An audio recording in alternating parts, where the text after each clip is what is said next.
Good evening. Good evening. The June 2nd, 2025 Inkster City Council meeting is now called to order. Everyone please stand for prayer. Mr. Williams, can you lead us in prayer? Don't worry, we're going to block the lightning. Come on. I told Tori you was going to pick you. I appreciate it. Much time, don't you? Let us pray. Heavenly Father, thank you for waking us all up today, giving us another chance and another opportunity. Lord, we ask you to pray for our city. We ask you to pray for the ones who are here, the ones who want to be here. Lord, this city has come a long way, and with this dais, we know it's going to go a lot further. Lord, we'll keep you in our prayers at all times. In Jesus' name, amen. Amen. Thank you. Everybody can remain standing for the Pledge of Allegiance. I pledge allegiance to the flag of the United States of America and to the republic for which it stands, one nation, under God, indivisible, with liberty and justice for all. Roll call. Mayor Nolan, Present. Mayor Pro Tem Chisholm, Present. Councilwoman Rutledge, Present. Councilman Bishop, Present. Councilwoman Scott, Councilwoman Howard, Here. Councilwoman Richardson excused. Mayor, you have a quorum. All right. Agenda, approval of the agenda. Do we need to add? We've already added items D and E for the public. So item D was Safe streets for all. Safer Streets for All. Yes. And item E is an employment matter, Myers. Okay. Any other additions, deletions? Do we have a motion to approve the agenda? So moved with that. Oh, we have we did the oath of office already. So we have a presentation from State Representative Dylan Wygala. We had that under presentation, not yet. 1 second though, 1 second. So that's on the agenda also. So do we have a motion to approve the agenda? So moved. Second. And probably moved in second. Any discussion? All those in favor say aye. Aye. Opposed, say nay. It passes. Now we have a presentation from State Representative Dylan Wygala. You need a laptop? Oh, sorry, I emailed that it wasn't. If I can get a laptop, that would be great. I usually bring mine. I just forgot to. I have a PowerPoint slide, so I think the visuals are helpful. Oh, the mayor sent it last minute. I think he's applied for this one. Yeah. He got the presentation already? Yeah, we got the slide. I sent it to everybody on council. Yeah, I know that. But I want the public to see it too. While we're waiting, Dylan Wygala, second term, third year state representative for cities of Garden City, Inkster, Southeast Westland, Northeast Romulus, was a teacher for 7.5 years before getting elected to this position, was a union president for 2 of those years. My wife is was a social worker working with homeless youth and now is a private practice therapist.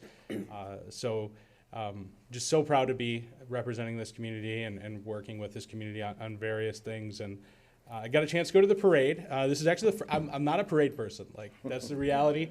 I do the Garden City Santaland parade. This year I'm like, okay, I'm gonna do the Westland parade. I'm gonna do the Inkster parade. So that's 3 parades in the last 12 months. So that being said, I didn't know that there was a battle of the bands afterwards. Is that a yearly thing? Because I'll try to make sure I stick I think around. this is the second time I think it happened. Okay. Next time I was riding with our congresswoman.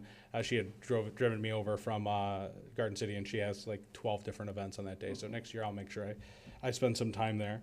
And a bunch of different things are going on, and I'll see if I can talk about some of the early things. So I got my first bill passed out of the House in February.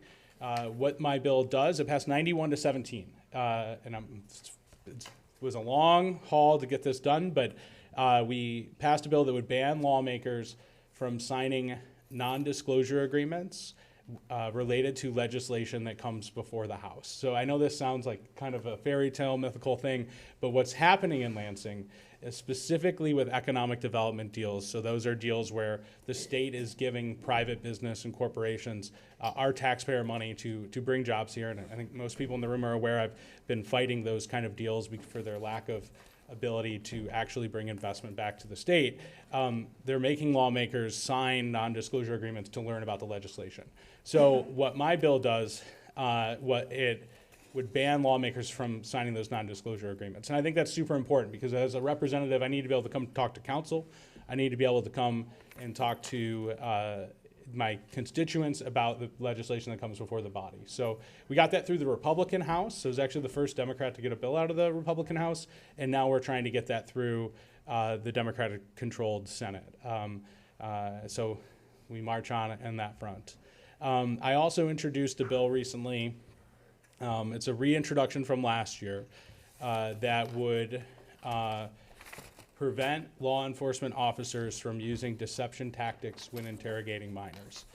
So to say that again in the most simple way is it would prevent law enforcement officers from lying to minors during interrogation. So we've seen this create problems in various parts of the country, the Central Park Five. We saw this in Detroit with Deontay Sanford, and children confess to crimes at rates that they didn't commit, so they falsely confess at rates way higher than adults. So the argument we're making is that we can protect our children by changing the investigative habits of departments. And not all departments use this. It really depends on your chief and the practices in different cities. But we thought an outright ban of those practices would be important. And this is legislation that has passed in, I think, 7 other states. I've been working with the Innocence Project, the ACLU, and a bunch of other groups. We're starting to build a coalition surrounding this bill to try to get a hearing. I was unable to get a hearing in my first 2 years. I haven't gotten a hearing on it yet, but I think we're a work in progress. How are we looking on technology here? City Attorney's gonna let you use his laptop. I think he has the right input. Note to self, I'll bring my computer next time. I realize there's an HDMI cord up here.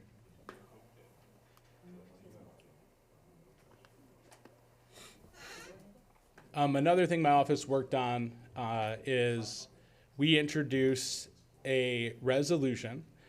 Me and I want to say we had about 15 other lawmakers, and this is before Sri Tanadar introduced his impeachment resolution, but we introduced a resolution calling on Congress to organize articles of impeachment for President Trump's administration.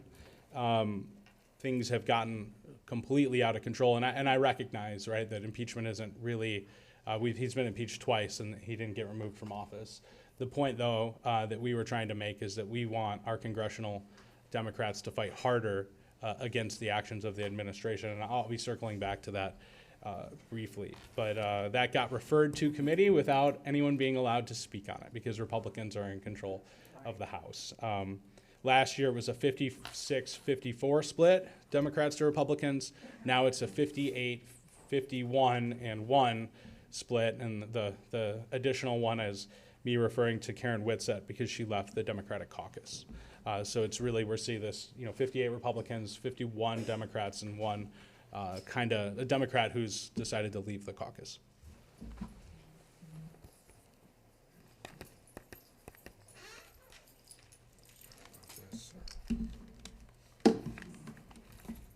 Thank you so much.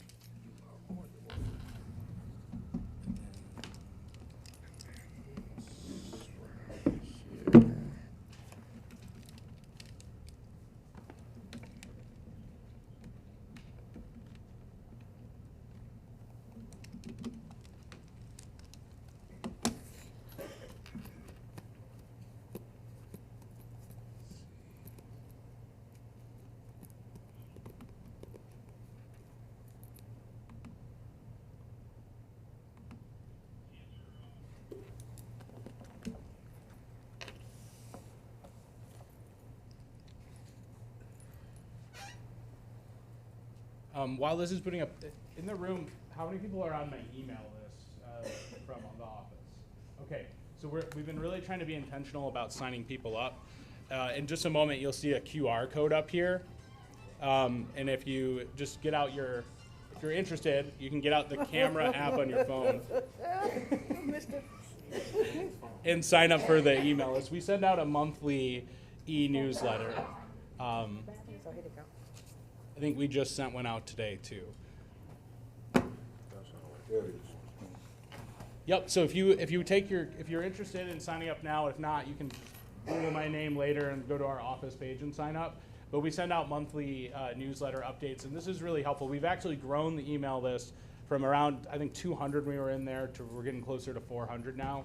When I knock doors across the district, I try to sign people up because I can only send so much out to my constituents via mail. You know, you have a certain budget for that, and I've been preferring to pay our staff a little bit better. And I'm proud to say my staff just returned a resident $13,000 that they had unpaid and unpaid unemployment. So that was a huge win that we got the other day for constituent services. But there's a map of the district as well. I'm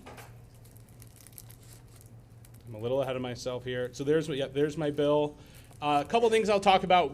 Been leading the fight against the Trump administration on a state level. I understand that's a federal Congress in a federal government thing, but I think this has gotten to the level where each and every one of us need to be speaking out. Like I already mentioned the resolution. I've spoken now at 3 or 4 different rallies. They only invited 5 or 6 speakers. I've been honored to be invited back twice. We had, I think, 7,000 people this day that you can see here. And I also led the effort to get Michigan lawmakers to sign on to a letter directed at Kristi Noem calling for the release of Mahmoud Khalil, who was a pro-Palestinian protester at Columbia University who hasn't been charged of a crime but has been held on detention for months now by the Trump administration. He has a green card. His wife was pregnant when he got detained. His wife has now had the baby. I think he finally actually got to meet his baby. But he's still being detained, and they're trying to now argue that, and one of the court cases got struck down, and they're saying what Marco Rubio was trying to do was unconstitutional, but now they're trying to argue that they had some mistakes on the green card application. So that fight continues on. I talked about this bill. This is the primaries I wanted to come in, and before I start, I want to say a couple things. And I gave a floor speech on this, but I want it to be known. I think what we're calling on our law enforcement officers to do in the United States is an impossible task. We are asking them to operate in a level of, in the Western world, we have like more guns than we have people. We have one of the highest rates of poverty and childhood poverty in the Western world. And we're asking law enforcement officers to be mental health professionals. We are asking them to be social workers. And I have a lot of respect for our law enforcement officers, and I believe, like all other workers, they deserve to have fair pay and respect. However, I think we have to start looking at doing things a little bit differently in the United States in terms of how we fund policing and what that looks like. And I'll be walking through that a little bit today. So I'm going to talk about 2 House bills. This was called the Public Safety Trust Fund. It's House Bill 4260 and 4261. So what these bills do is they're not new funding, but they move state funds from one place to the other. They move them from the general fund over to 2 different areas primarily. 40 million of that 115 million goes to county police budgets, and 75 million is as follows. 96% of that goes to local police budgets, 2% of that goes to crime violence intervention grants, and then 2% to the Crime Victim Rights Fund. If you've heard about this in the news, you probably heard this billed as a crime violence intervention bill. I think that is unequivocally false, because if you look at the percentage of the funds, it's only 2% of that 75 million, but less than 1% of the funds in the entire pie, and I'll come back to that. So the status of the bill, it passed the House, but it hasn't received a hearing in the Senate.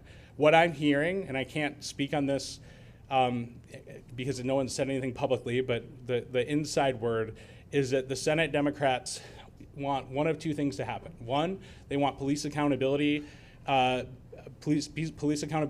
to be passed before they pass this, or they want the crime violence intervention money to be increased. I ended up voting against these bills, and I'm going to explain that right now. Sorry, I have allergies this time of year, and it's been a long time. So I wanted to bring a pie chart because I think it's important.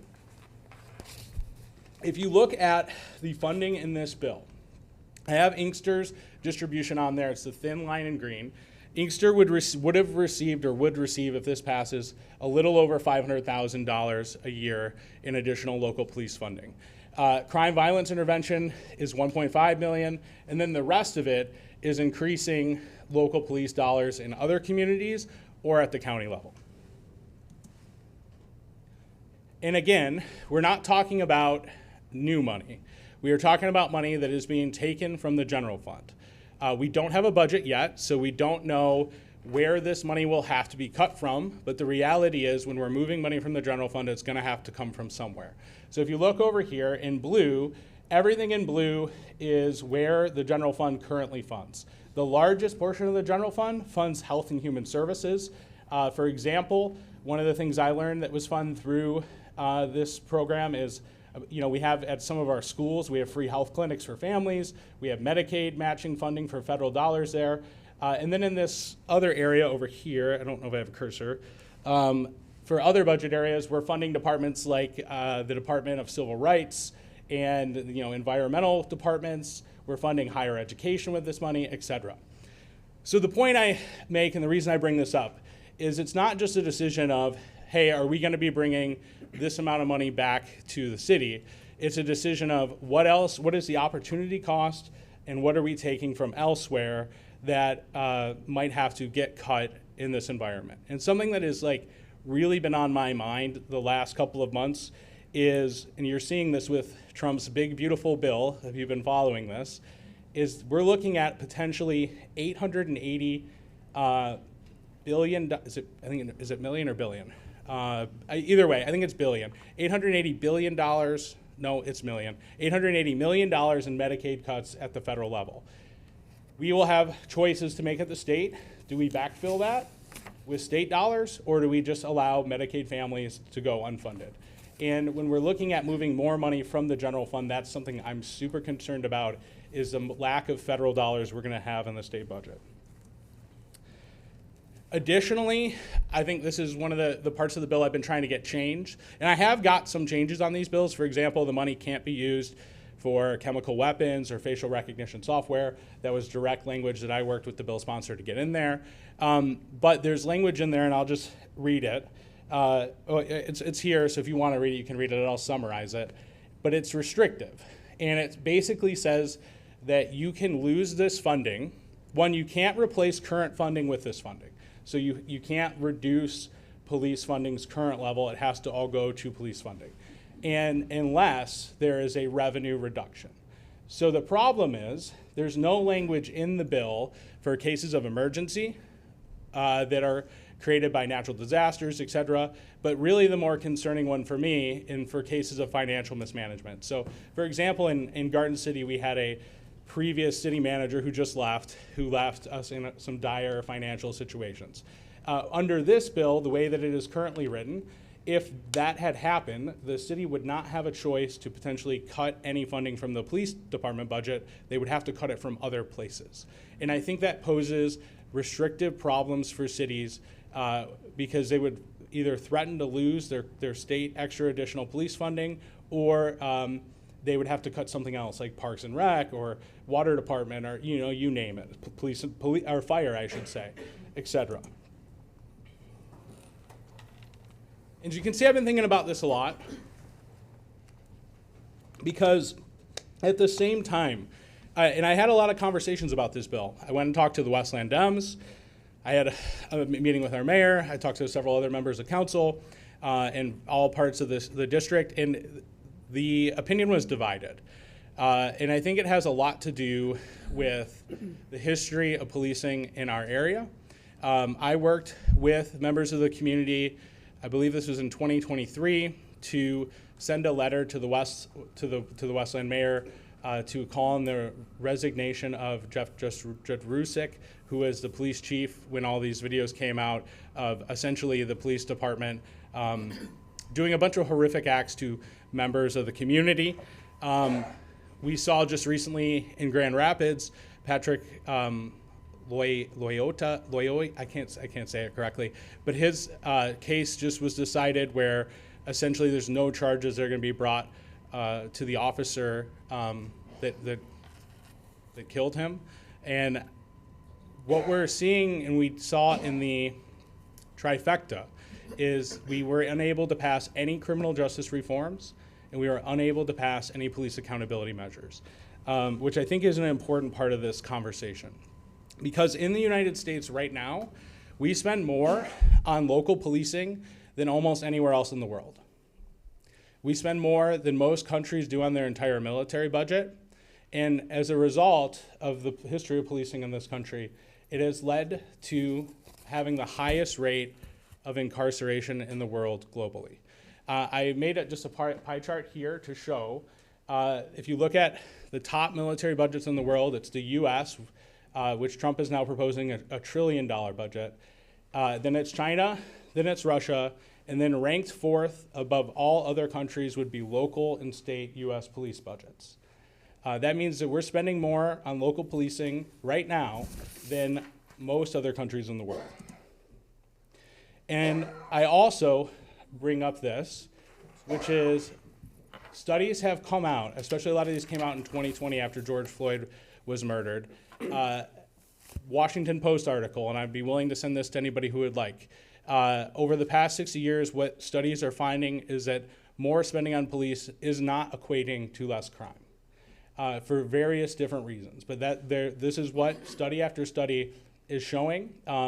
This other slide just goes through some of the reasons why spending more on policing can have downsides. And it's because it leads to increased mass incarceration, which hurts communities of color.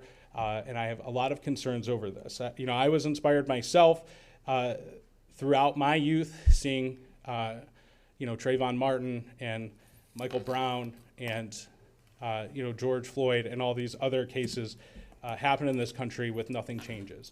And what we've seen just recently, this came out maybe 2 weeks ago by the Washington Post. They did a reflection on the anniversary of the murder of George Floyd.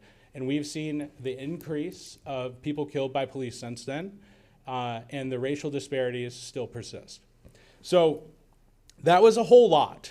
But the reason I wanted to come and kind of make my case, because it's really easy for somebody to say, Rep. Wagella voted against, this amount of money coming to the city or this amount of money for police funding.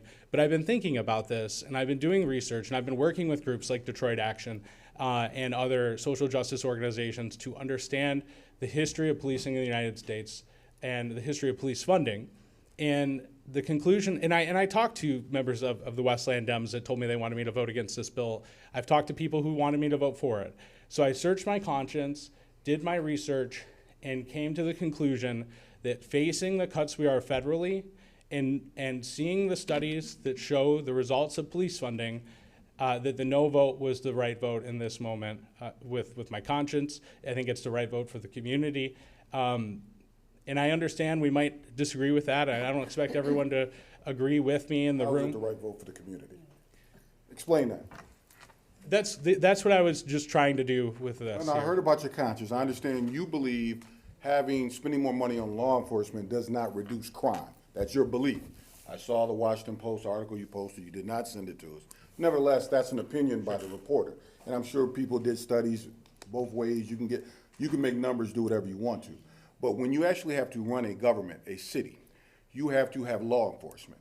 The more law enforcement we have, the better we can respond to calls for service. So if there's 4 patrol cars on the street, and I am a person who breaks into people's homes, and I know the car only comes every 2 hours down the street, I am more apt to break into that person's home because I have 2 hours to play with. If there's 10 cars on the street, and they're coming every 15 minutes, I probably don't have time to break into that person's home. So when I hear something, that's a very simple example. So when I hear somebody says spending money on law enforcement doesn't reduce crime, that's bullshit, first of all. So when people start talking about what's best for my community, you come to the community and ask. I talked to all 4 of your mayors. All of them supported this being passed. In addition to, there was 108 people who voted on this. 104 people voted for it, and 4 people voted against it. I did not elect you or endorse you for you to exercise your judgment on whether you think was right and wrong as you try to learn the history of police misconduct in this country. Can I voted for you so you could represent the people who live in the city of Inkster, Westland, Garden City, and Romulus. So when you have an opportunity to give $500,000 to a city that is dead broke, so we can spend that money on law enforcement to make our people safer, or at least feel safer according to your theory, then I need you to do that. If you're going to continuously vote against our interests, we are not going to support you. And I support you coming here doing your presentation. We didn't interrupt. You are an elected official. You can come here anytime you want to and explain yourself. But I told you before you voted on it what I was going to do. I was going to let the public know what you're doing. A lot of times we don't know what you're voting on. So now we're going to pay closer attention to make sure you're voting for our interests. I don't give a damn whether you're progressive, moderate, conservative. I want you to vote for the interests of the people of the city of Inkster. And that's it. And if you said, well, Garden City didn't want it, and Westland didn't want it, and Inkster and Romulus did, then I understand that. That's logical to me. You had to make a decision. But all 4 communities wanted it. And you still decided to vote no. Can I respond? Is Sure. that okay? So I think there's a couple things that need to be said here. One, I don't believe that, I'm not saying we should abolish police. I didn't say that at all. didn't say that either. What I'm saying is we're making conscious decisions. Do we fund things like childcare and Medicaid and public health departments, or do we put more money into policing when we already have a record level? 2, We don't have a record level. The city of Inkster does not have a record level. I understand that. We have 2 or 3 cars on patrol at one time. Can I respond? But you're talking general, well, we spend more money than any other country. But we also the general fund funds I the understand money that. for the rec center. It funded the paying of the Inkster school debt. It funds so many different things, right? It funds a $20 million grant we got for water infrastructure. The general fund funds so many of the other grants we get. So it's not a 1-to-1, right? It's not we're going to just get this money and not lose out elsewhere. We as a city that has high needs, we get funding from a bunch of different competitive grants that are funded by the general fund. That's what I'm trying to say. What grants are you saying we got?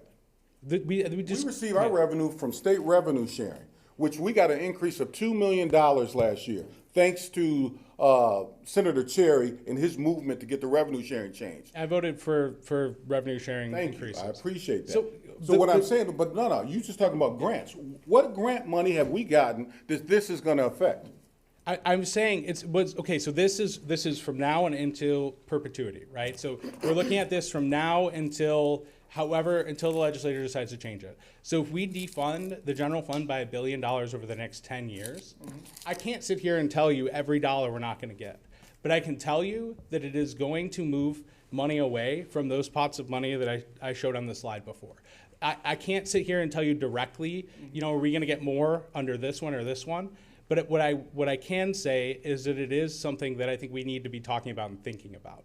Now, the other thing is, when you said all 4 cities, I think that is a not factual statement, unless you believe that I talked to all 4 mayors.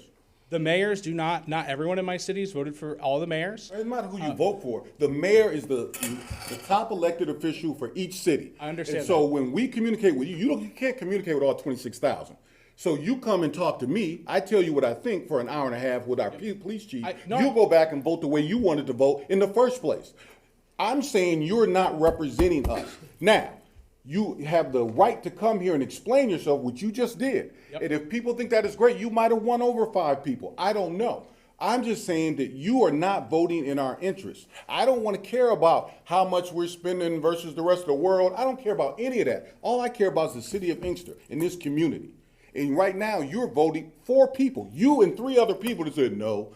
104 people agreed on something in the state of Michigan, bipartisan, and you said no? Respectfully, and I respectfully, I want to say, I talk to so many people across the district. I have a community advisory council. I have coffee hours. I post every single vote that I make online and send it out and send these things out via email. I am trying to be transparent and accountable to my votes.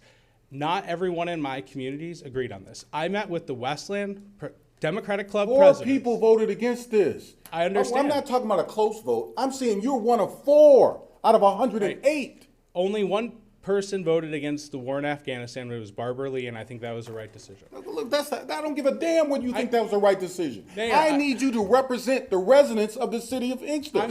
Mayor, I'm telling you, What do you think? You think you were born and you knew everything and what's best for everybody? I don't. You're in your 30s. I'm 50s. I've been here a lot longer than you. I'm telling you, I understand how this works. I understand what you're saying. I'm not mad at you for believing that. I'm mad at you for not representing us. I don't give a damn how you personally feel. Represent us. I don't think you're hearing me. I'm telling you. I heard you. I have talked to residents who agree with the position I took. You can talk to 2 residents to agree, but I bet you talked to 30 who didn't agree to what you did. But you still did what you wanted to do anyway.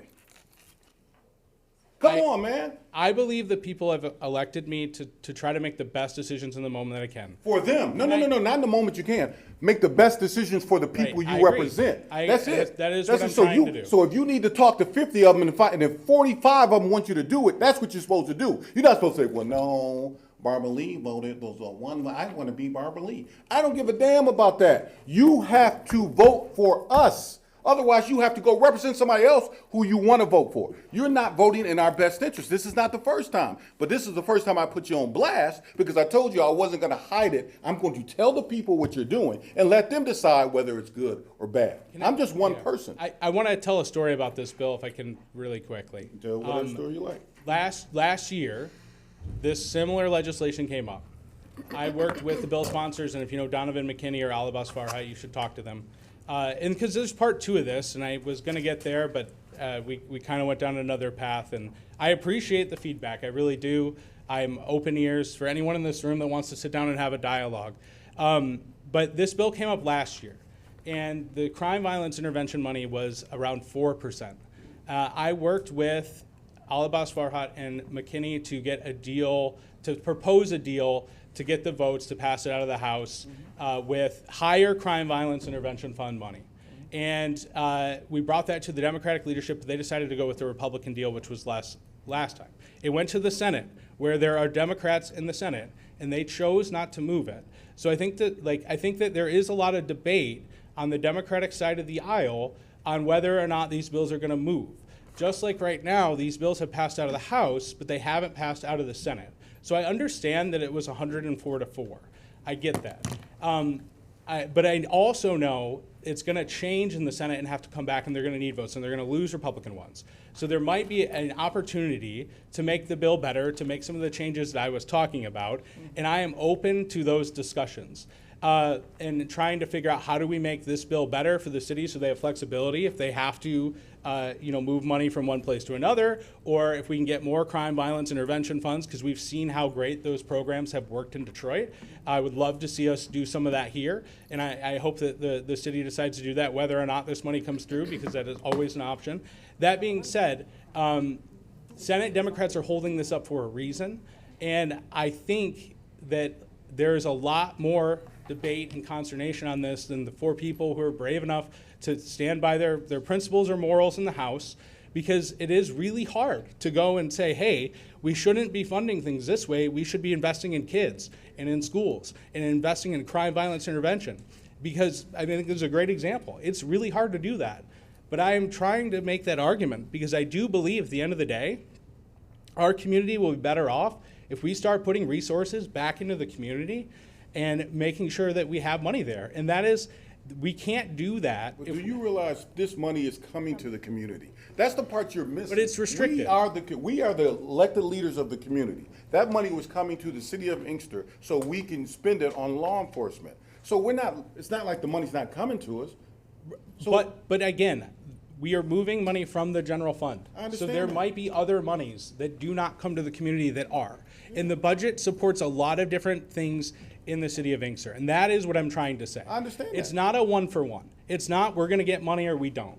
It's we're going to get money here. Where are we going to lose out at here? Because that's a real part of this that I feel like we have to acknowledge. And if we're going to lose money especially if they cut Medicaid funding and we don't have the money at the state level to put it into Medicaid, that's $115 million we could have backfilled. But you're talking about something that could happen in the future. It could be World War III. I mean, Michigan get blew up by a bomb. We can't talk about possibility. There's a million possibilities. But the bill when it was before you was to whether you're going to bring resources to your people that you represent, and you voted no. I talked to Farhat. He voted yes. It was his bill, yeah. He voted yes. So you said you worked directly with them, and I'm all for you getting changes to make it better. That's okay.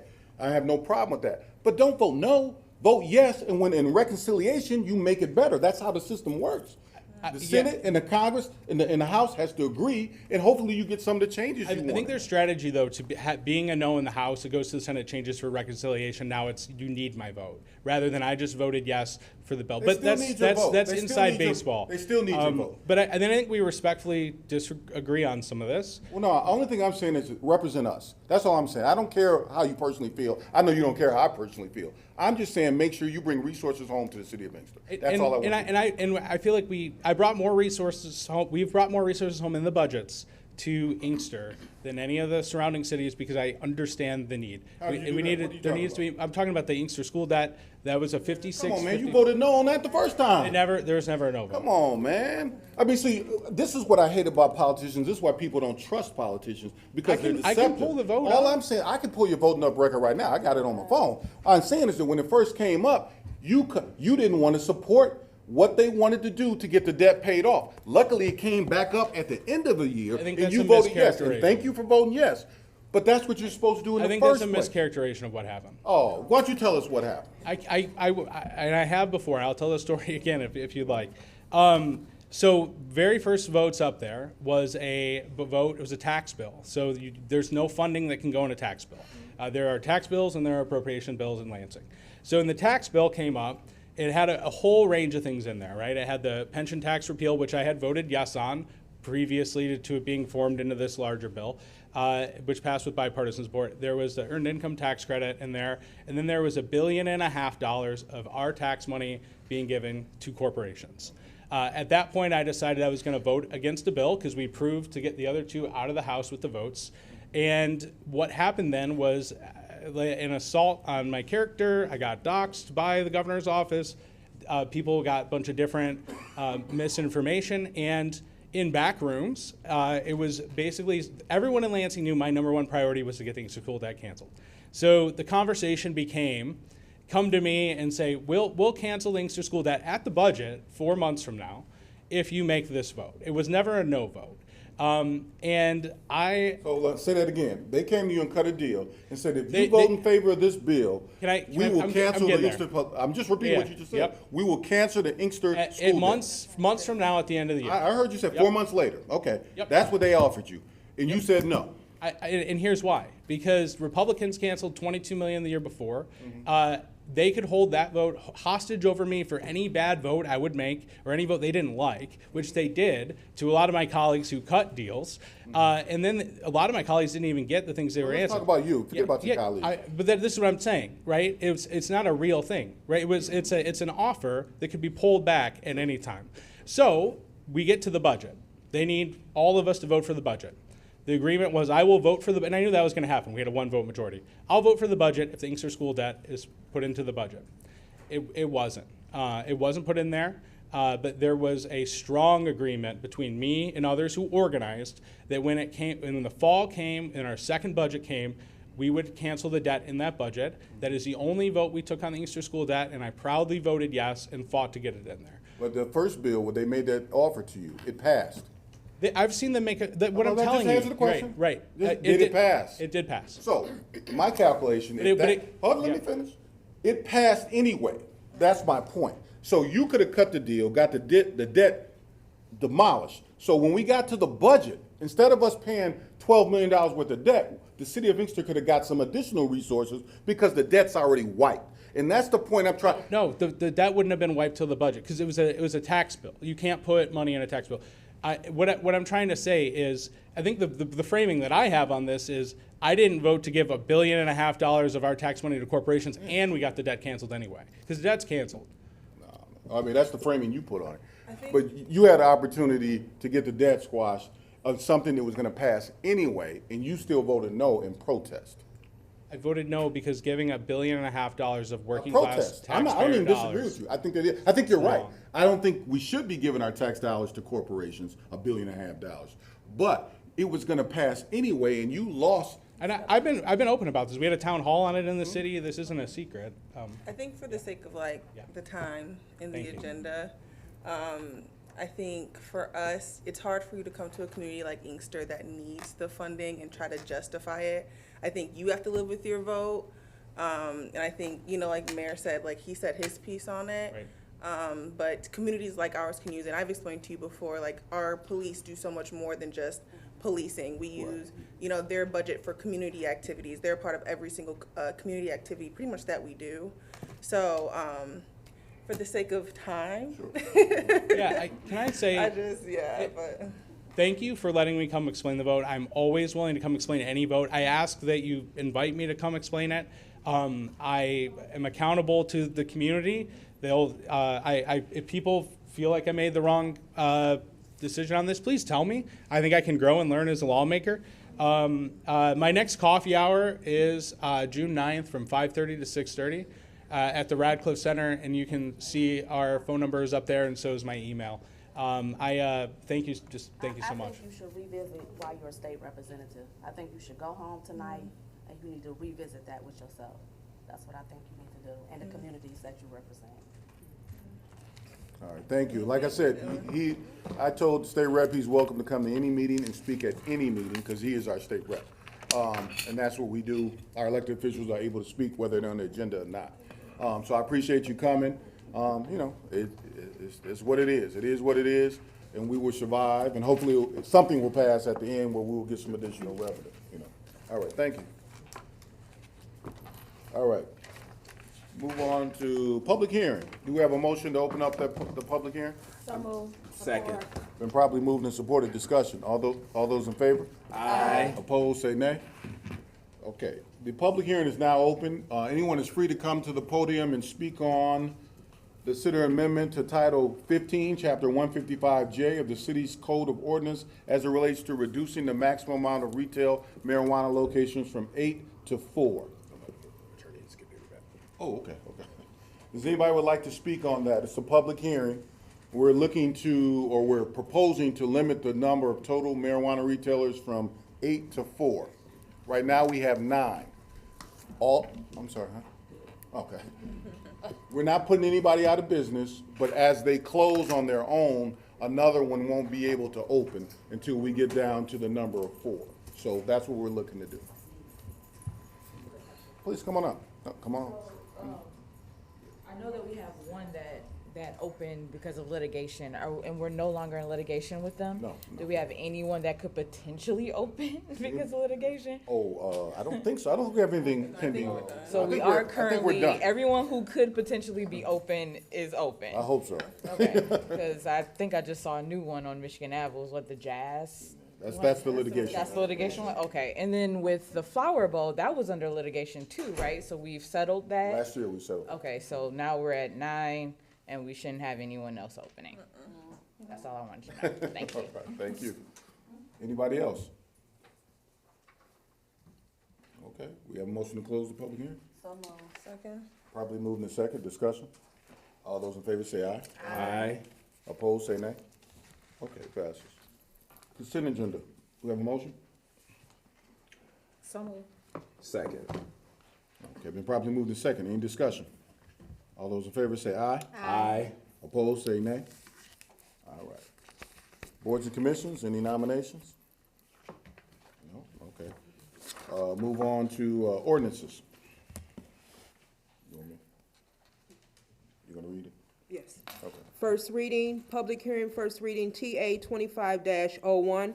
Consider amendment to Title 15, Chapter 155J of the city's Code of Ordinance as it relates to reducing the maximum amount of retail marijuana locations from 8 to 4. Okay. First reading for item B. First reading, consider Planning Commission's recommendation to approve the rezoning 60 parcels from the M1 Light Industrial District to the R-1B, One Family Residential District, Dunning area, rezone 49 parcels from the M1 Light Industrial District to the RM Restricted Multiple Dwelling Low Rise District, Cherry Harrison area and rezone 5 parcels from the R-1B One Family Residential District to the PUD Plan Unit Development District, Henry Ruff Parkwood area. Okay. No second readings tonight. On to new business. Consider approval of the Princeton Block Party, date July 12, 2025, time 3 p.m. to 10 p.m., street to be closed, Princeton, cross streets, Meadowdale and Bayhand. So moved. Support. Been properly moved and supported. Discussion. All those in favor say aye. Aye. Opposed, say nay. It passes. Consider approval of the Inkster Vikings All-Class Picnic, event dates, July 25th, 25 through July 27th, 25, day 1, 6 p.m. to 10 p.m., day 2, 11 a.m. to 11 p.m., day 3, 10 a.m. to 10 p.m., location 3250 Middlebelt Road, Inkster, Michigan, former Inkster High School lot. So moved. Second. Been properly moved and second. Any discussion? All those in favor say aye. Aye. Opposed, say nay. It passes. Consider authorizing the administration to enter into a contract extension for the city's curbside garbage services with Priority Waste for 1 year at the new rate of $14.50 per household per month. This is up from the current rate of $11.82. Please find attached the existing contract. So moved. Support. Been properly moved and supported. Discussion. Can Jerome explain this to the audience? Jerome, can you, can you explain to the audience what we're doing and why we're doing it? Just briefly.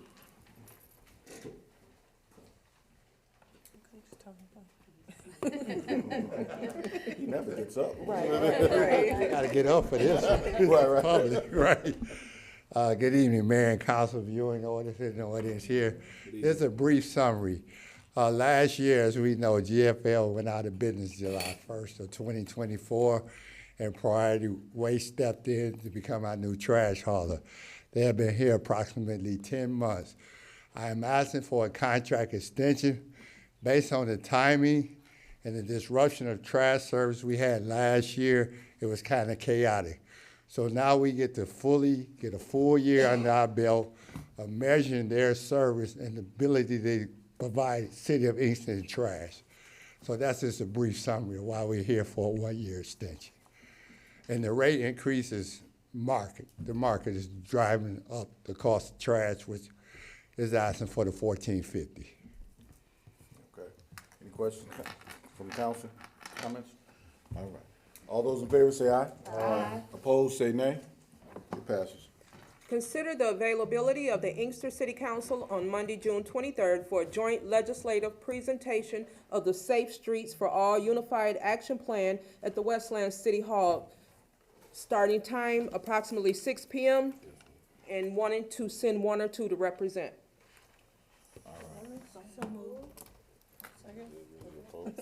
I mean, we can all go if we do our special meeting at a different, All right, so it's been moved.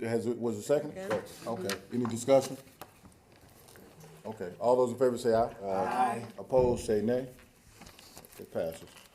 All right, we're down to public participation. One more. Adding item E. Oh, yeah, I forgot about E. Consider approval of employment matters for Myers. So moved. Support. Been properly moved, supported. Discussion. All those in favor say aye. Aye. Opposed, say nay. It passes. Before we leave, let's get a consensus on when we're gonna have this special meeting, while we're all here tonight.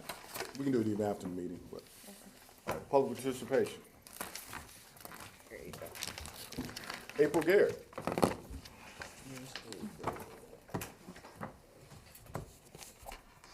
Good evening, Mayor and Council and community. I'm just here to remind people we have a Juneteenth celebration and parade coming up, not this Saturday, but the following Saturday, June 14th, over on Hamlin Drive at the library. And then we have a program, we have some youth that'll be highlighted, we have a puppet workshop, some other little special surprises. We want you to remember, we are focused on children first. So don't have a lot of adults coming to try to pack up their cars with food and leave before the kids are served. We want you to be there, but we want to be orderly for the children. So please come out, 1 o'clock parade, not very long. We got a lot of people we hope that will show up. Thank you. Thank you. What time is it? 1 o'clock. 1 o'clock. 1 o'clock. At the post office, right? Yes. Okay. You ready? Valerie Denard. I brought this up last year. DTE cut down some tree limbs on my in my neighbor's yards. I don't have any trees in my yard. They left their debris right at the fence line between my house and my neighbor's. And all of this stuff has sprouted. It's constantly growing over and into my yard. I sent Ms. Rutledge an email late yesterday in hopes that I can get some further assistance with this. DTE has told me, or they have absolved themselves of any kind of responsibility. They have been to my home and the neighbors twice in the last month, looked around and said they don't see where they cut down any tree limbs. However, they acknowledged that they did cut down some tree limbs, but when they got there, they didn't see anything. So I am just please asking for some help because the yards look totally blighted. It has an effect on my home, the appearance. It looks terrible, and I'm constantly maintaining my yard as well as leaning over the fence and maintaining their yards as well. It's a constant battle. They are not doing anything. The neighbors are not addressing it whatsoever. So I just wanted to make sure that Ms. Rutledge has received my email. I don't know if she got a chance to read it. And I also wanted to give a copy to you, Mr. Mayor, if I may. I have black and white pictures of these jungles to the side and behind my home. But DTE says, oh, that's not our responsibility. We're just strictly here to trim. We're not here to remove any kind of debris whatsoever, even though they were there on site with a wood chipper. I don't know why they towed that along if they weren't going to use it. So I'm just having this ongoing battle with them. So I just wanted to, I didn't want to. Have you talked to code enforcement yet? Young man right behind you is the code enforcement supervisor. You can show him the pictures, give him the address, and if it violates an ordinance, we can cite them. I wish your neighbors would just take care of it. That would be the first, that would be nice. But if it violates the ordinance, if it's, you know.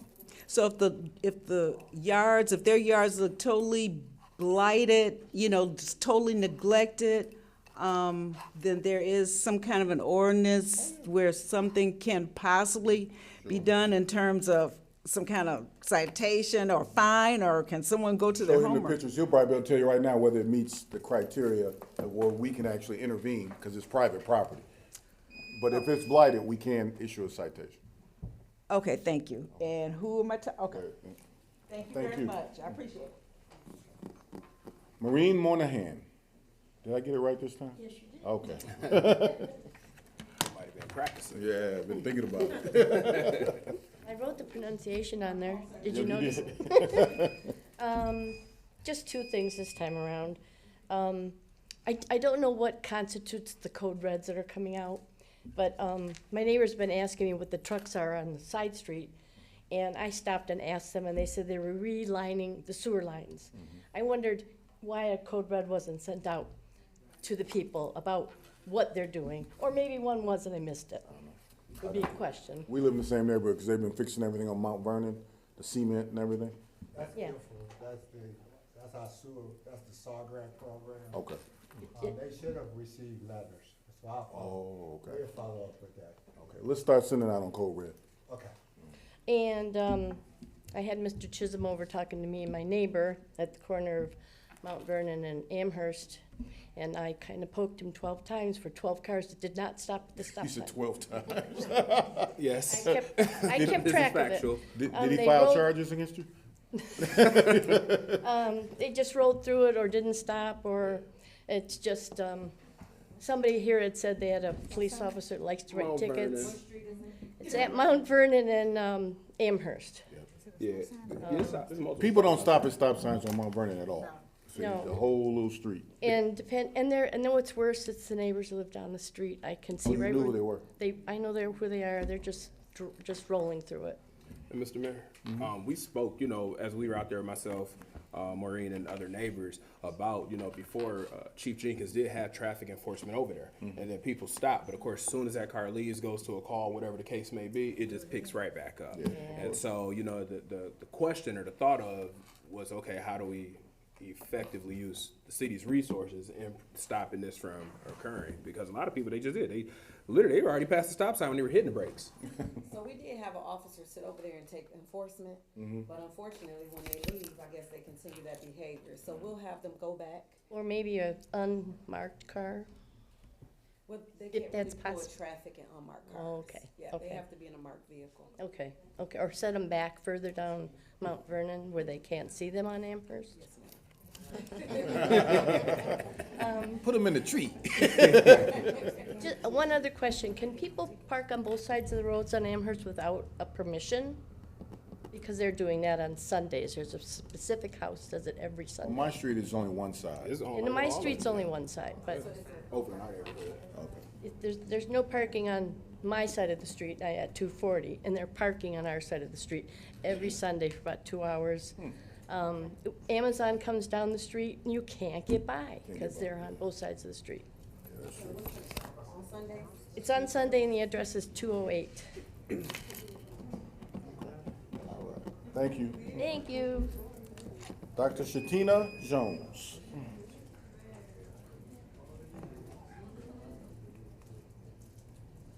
You have a presentation too, huh? No, I don't. Listen, listen. Let me tell you something. You ain't gonna do me like that. So I just wanted to thank everybody who either shared our flyer or came to our mental health awareness event. Thank you to Clint for always making it happen. We had a room full of people who really wanted to talk about grief and mental health, and it was a good event, so much so we have to do a second one. So I want to thank you all for that. So we are starting Pink Fridays again. So I said this last year, we have to spin green and wear pink on all the Fridays in June. So this year we're doing something a little bit different. So we're going to continue to support the businesses in Inkster. We're also going to be, for our Friday, June 20th, we're going to be supporting our credit union here, One Detroit Credit Union. We're recommending that people open up an account there, as well as on June 22nd, we're going to be doing a community business expo right at Booker Dozier Center from 6 to 9 p.m. So we're excited to showcase businesses that are in Inkster or businesses that need to come to Inkster. So we are very, very excited. We've already been contacted by the mayor's office. You'll get the flyer, I'm pretty sure. But just excited to be able to share that with you all and to bring the community business expo revitalized back to the city. So that's it, and we're just excited to be in partnership with all of these organizations here. So that's it. All right, thank you. Gabe Henderson.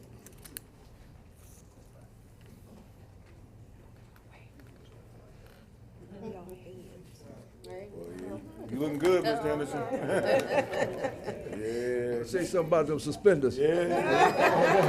They saying something. I gotta say one thing. Well, I want to say, hello, Mayor, Council, and my family. People want to know, Gabe, why you wear suspenders all the time? When I was a boy, I was a bad boy. My daddy whipped my butt and my hips off, so I gotta have suspenders. Well, anyway, I'm Gabe Henderson, of course. Inkster Goodfellas. We having one of our fundraisers. Okay, the spaghetti and fish dinner. Okay. All right, June the 13th. Okay, at Booker Dozier Recreation Complex. Okay, and we're gonna have purse dinner, and we're gonna have catfish dinner. Along with that, you got spaghetti. We got coleslaw. We're gonna have perch. Yeah, perch. Yeah, perch. Yeah. Perch. Of course. Yeah.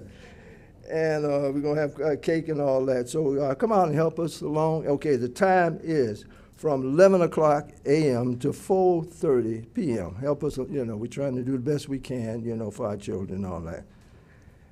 Can we pre-order like we did once before? Cause well, yeah, and you know what? I had a few of these, and I only got one left. Give it to the clerk. And, so you can and send it to out. say where to return them to,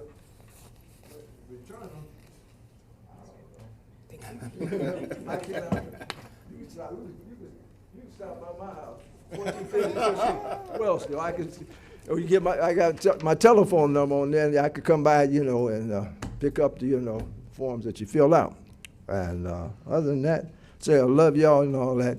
It's something about, the betterment of any community and all that. But for many, many centuries and all that, I want to say that there's always been ways of dividing the human family. And it's especially to come to the education. I ran into this guy, he was the superintendent and all that, he was talking about this and that and all that. But I said, 200 years ago, you wouldn't let me read or write. Now we got other covert things out here to hold us back in education. Education, the most important thing we can do to help our community and rid ourselves. And we got to get away all this misinformation and all that cause us to be divided and all that. Yeah. So anytime we can educate our children with the truth and all the history that has been going on, and, hey, we can find and say, we did do this wrong, we did that wrong and all, but now it's a different day. We got to understand we only one people, and we have to love one another and help one another. And get rid of all this old myths and lies about different things and all that. Okay. I just had a few things to say about that. We have to. We got this clown up in, your clown.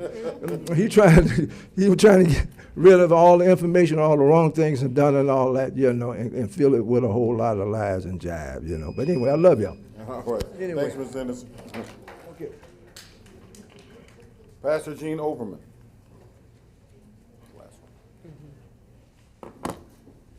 Good evening, Mayor and Council and residents of the great city of Inkster. What an honor to come after Mr. Gabe Henderson talking about educating our people. I'm here for two announcements. The first one is Summer Discovery for Operation Refuge. We are a part of that great Balmer United Way Summer Discovery. We are accepting children 3rd grade and 4th grade. It begins July 7th, 2025 through August 8th at our Carlisle facility. Also, I'm very excited to announce our Inkster Task Force. We are opening the farmers market this Wednesday. So from 4 to 7, you'll have hot dogs, fun, snacks, prizes, lots of vendors. Please come out, celebrate with us. It's at the amphitheater, also by the old library and the old city hall. Again, that's 4 o'clock through 7. So join us, and we will have the hot dogs as long as they last. So please join us. Thank you. And you can call me or Zena at operationrefuge.org for Summer Discovery. It is limited slots, and we are accepting some students on our waiting list. So please follow up with us. Thank you. I have something. You got some black one? Mayor, I received a public comment from Mr. Charles Blackwell. It was distributed to yourself and council, and a copy will go into the meeting minutes for tonight. Thank you. All right. So what we got? Madam Clerk, what you got? Just preparing for the August special election for the Romulus Community Schools building and site bond proposal. It would only affect District 1, Precinct 1. Preparing for the public notice to go out and the public testing. So that's just for 1-1. Okay. Mr. Treasurer. I'm sorry, hold on a second. I was just going to ask, could you just cover the precinct map that you sent us all? Yes. The precinct map was updated, and it hadn't been updated since 2013. So what I did, I got the new districts added, the new polling locations added, sent it to SimCog, and they sent out the updated one, and they're also going to send me the poster size ones as well. It's on the website? It will be. It Okay. just was finalized today. Okay, great. Thank you. All right. Mr. Treasurer. Good evening, everyone. Just want to continue to encourage residents to continue to sign up for water meter replacements. We're continuing on with that. We're making good progress, but we need residents to continue to make their appointments. If there's any issues or concerns, they can contact DPS. And we are in District 4, I believe it is. Yes. Is our initial focus is on District 4, but we will be moving soon to newer districts, and letters are continuing to go out. Okay. All right, so anybody has a trash pickup on Monday, please call and get your appointment, or I'm sorry, email, call to make your appointment. Because we're coming to the end of that now. Okay, either one, okay. All right. Mayor and council communication. What you got, Councilwoman Howard? Nothing at this time. Councilwoman Scott? Councilman Bishop? Nothing at this time. Councilwoman Rutledge? Nothing at this time, Mayor. For real? I know our Mayor Pro Tem gonna say this. What you got? Maureen already said I came by. We had a great conversation, so we're good. Constituent services. Right. That's great. You know what? I don't have anything either. All right, we got a motion to adjourn. So moved. Probably moves, it's been second, anybody second? Discussion? All those in favor say aye. Aye. Opposed, say nay.